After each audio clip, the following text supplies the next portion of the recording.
नहमदहू व नुसल्ली अला रसूलिहिल करीम अम्मा बाद फ़अऊज़ु बिल्लाहि मिनश शैतानिर रजीम बिस्मिल्लाहिर रहमानिर रहीम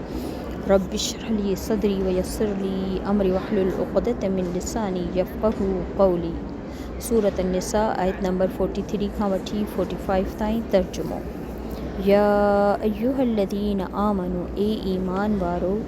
ला तक़रबुस्सलात न तव्हां वेझो वञो नमाज़ खे व तुम सुकारा जॾहिं त तव्हां हुजो नशे जी हालत में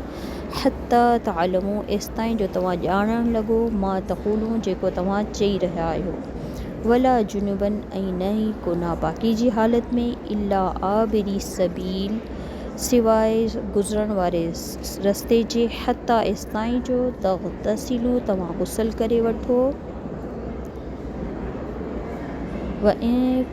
तुम मर्दा ऐं अगरि हुजे को तव्हां में मरीज़ औ अला सफ़रिन या हुजे को सफ़र में औ या जा आयो हुजे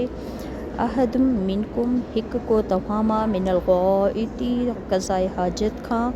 औ या लामस्तुमुन निसा तव्हां वेझो विया हुजो औरतुनि जे फलम पोइ न तजिदू तव्हां पायो माअन पाणी फ़तयम्ममू पोइ तयम्मुम कयो सईदन मिटी सां तय्यबन पाकीज़ा फ़मसहू पस मसाह कयो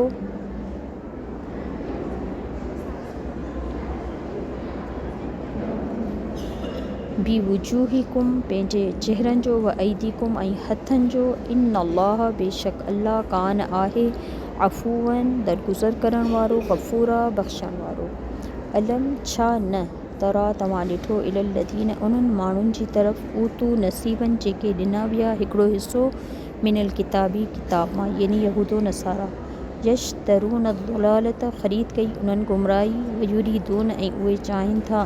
तदिल्लुस सबील के उहे गुमराह कनि तव्हांखे बि रस्ते खां।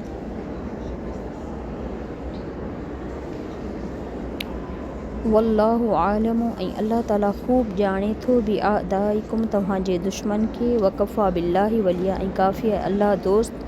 वकफ़ा बिल्लाहि नसीरा ऐं काफ़ी आहे अल्लाह मददगार। सुब्हानक अल्लाहुम्मा व बिहम्दिक अशहदु अल्ला इलाहा इल्ला अंत अस्तग़फिरुक व अतूबु इलैक। अस्सलामु अलैकुम व रहमतुल्लाहि व बरकातुहू।